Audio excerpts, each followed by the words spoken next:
ایک سوال یہ دریافت فرمایا ہے کہ جادو یا نظر بد، یہ نظرے کیسے لکھا ہے بھیا؟ را کے بعد حمزہ اور پھر بڑی یہ کیسے ہو گیا؟ یہ کون سی اردو ہے؟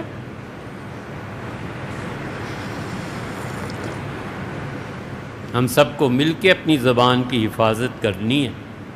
زبانوں سے کلچر آتا ہے، زبانوں سے تہذیب جنم لیتی ہے۔ جو جس زبان کو پڑھنا زیادہ شروع کر دیتا ہے نا، آہستہ آہستہ اگر وہ اوائڈ نہ کرے اور نہ وہ چکنا ہو تو زبان اپنے ساتھ کلچر بھی لے آتی، پھر کلچر میں رنگ جاتا ہے اور اس کی پھر زد پڑتی ہے جا کر تربیت پہ۔ یہ کوئی چھوٹی سی چیز نہیں ہے کہ زبان آدمی نہ سیکھے اور نہ سکھائے۔ اس لیے یہ نظر بد غلط بات ہے بھئی۔ جادو اور نظر بد کا اثر کسی انسان پہ پھر غلط لکھ دیا۔ کسی انسان پہ ہونے کے لیے جنات یا شیاطین کا عمل دخل ہوتا ہے؟ بالکل ہوتا ہے۔ جنات کی بھی نظر لگ جاتی ہے، انسانوں کی بھی نظر لگ جاتی ہے، جانوروں کی نظر لگ جاتی ہے۔ جادو کے ذریعے اصل مسئلہ یہ ہے کہ جادو ہے یا نہیں۔ معتزلہ اور روافض اہل تشیع جادو کے قائل نہیں ہیں، ہم اہل السنہ جادو کے قائل ہیں۔ اس لیے جتنی احادیث میں یہ آیا ہے کہ حضور صلی اللہ علیہ وسلم جادو کیا گیا تھا اور پھر اللہ تعالیٰ نے وہ 11 آیات قرآن کریم کے آخری 2 صورتیں نازل فرمائیں، وہ سب روایات ہمارے نزدیک مستند بھی ہیں، صحیح بخاری میں بھی، ہم انہیں مانتے ہیں۔ ہم جادو کے بھی قائل اور ہم نظر بد کے بھی قائل۔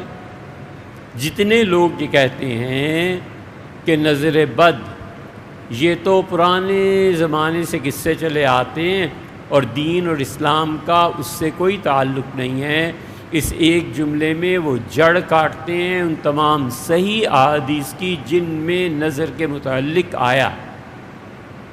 ایک آدمی کا نظریہ یہ ہے کہ وہ کہتا ہے پرانے زمانوں کے نظریے ہیں اور اس کا دین سے کوئی تعلق، اگر دین سے تعلق نہیں تو ہم ان ساری احادیث کو کہاں لے جائیں گے؟ سورہ نون والقلم کی آخری 2 آیات پر جو کچھ مفسرین نے لکھا ہے، اس ساری احادیث اور تفسیر کو کہاں لے جائیں گے؟ لا محالہ پھر انکار کرنا پڑے گا کہ طریقے ہی ٹھیک، یہ حدیثیں ہی ٹھیک۔ آپ کو ایک گر کی بات بتائیں، یہ جتنے بھی لوگ بخاری کی روایات کا انکار کرتے ہیں نا، کئی ایک ملے۔ ہم نے کہا امام بخاری رحمۃ اللہ علیہ کو چھوڑ دو یار۔ امام بخاری رحمۃ اللہ علیہ تو 3ری صدی کے آغاز کے آدمی۔ امام بخاری رحمۃ اللہ نے کہا میں یہ حدیث روایت کرتا ہوں فلاں سے، وہ کہتا ہے میں امام مالک سے روایت کرتا ہوں۔ بخاری کو کلیئر کر دو، اگلے راوی کو امام مالک پہ آ جاؤ۔ امام مالک آئے ہیں نا یہاں، امام مالک رحمۃ اللہ علیہ کہتے ہیں کہ نظر لگتی ہے۔ امام مالک رحمۃ اللہ علیہ، مالک کی نفی کرو کہ امام مالک رحمۃ اللہ علیہ جھوٹے تھے، یہ ثابت کرو۔ امام مالک رحمۃ اللہ علیہ تبع تابعین میں سے تھے۔ عبداللہ ابن مسعود رضی اللہ عنہ کا گھر ان کے دادا نے خرید لیا تھا اور ابن مسعود رضی اللہ عنہ تشریف لے گئے تھے کوفہ سیدنا عمر رضی اللہ عنہ کے کہے پہ، اور پھر ابن مسعود رضی اللہ عنہ آئے ہیں اور اس وقت خوارج کے اثرات بہت تھے۔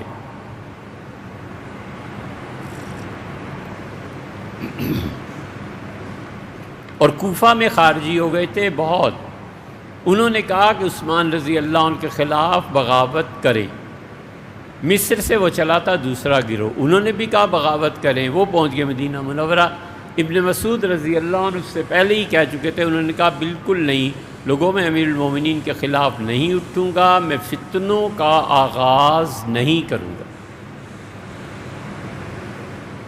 تو ابن مسعود رضی اللہ عنہ نے پھر وہ مکان خرید لیا تھا، پھر ان کے آگے ورثہ میں منتقل ہوا۔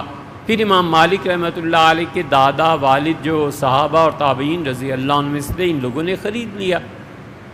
امام مالک رحمۃ اللہ علیہ کی کتاب جو موطا ہے، موطا کی 600 سے زیادہ حدیثیں امام بخاری نے صحیح میں نقل کی ہیں، تو بخاری کو کیوں روتے ہو؟ امام مالک رحمۃ اللہ علیہ کو رو، کھولو بخاری بھی اور کھولو موطا بھی۔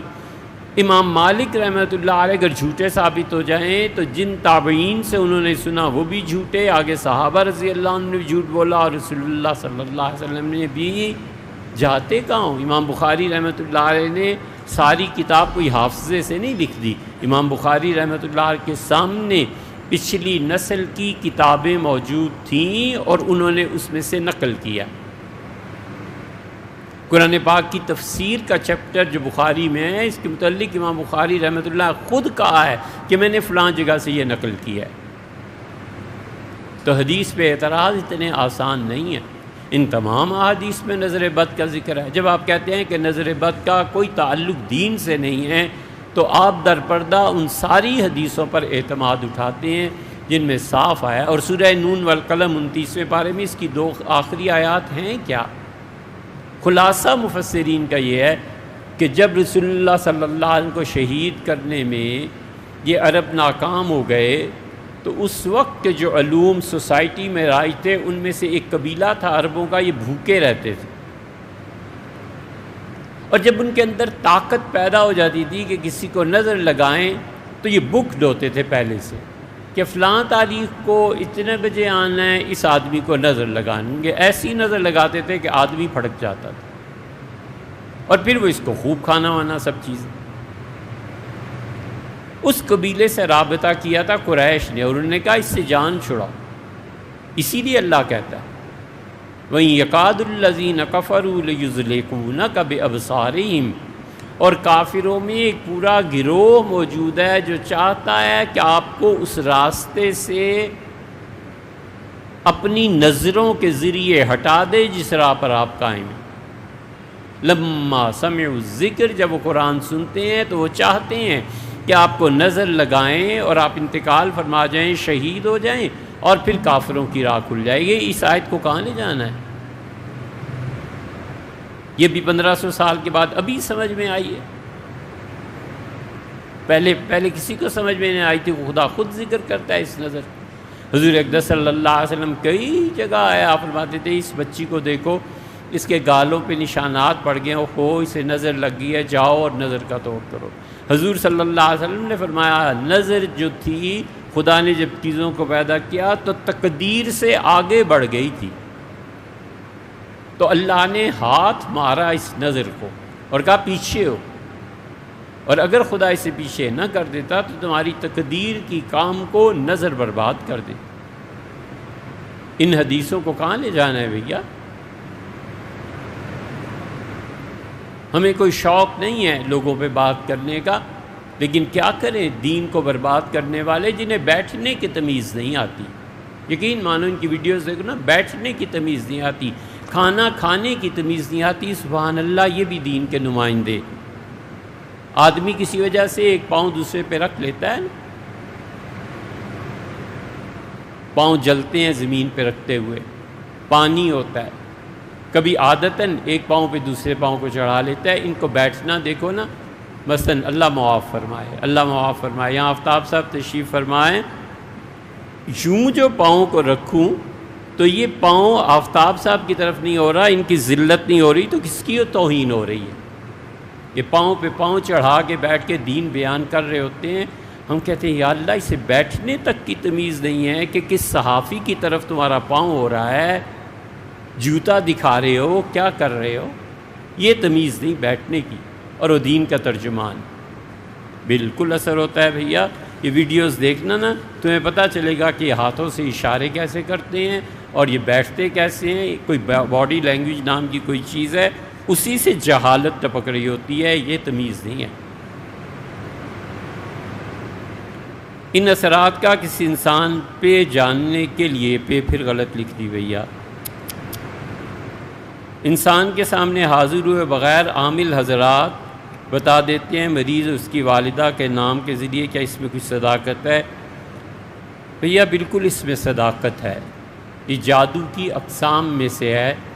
جادو جب ہم نے پڑھا تھا اساتذہ سے تو ہم پہلے سوچتے رہتے تھے، بولتے اس لیے نہیں تھے کہ پتہ نہیں اصل کیا ہے، کیوں آدمی خام خواہ ایسی بات کہے جو حقیقت پہ مبنی نہ ہو، لیکن جب جادو کو پڑھا تو احساس ہوا کہ واقعی اس میں یقیناً اس میں اثرات ہوتے ہیں، جادو ہوتا ہے، انسانوں کے بالوں پہ ہوتا ہے۔ والدہ کا نام پتہ چل جائے تو اس کا ایک اور طریقہ ہے۔ ہندو کیسے جادو کرتے ہیں وہ ایک الگ طریقہ ہے، ایرانی جادو کیسے کرتے ہیں وہ ایک الگ طریقہ ہے۔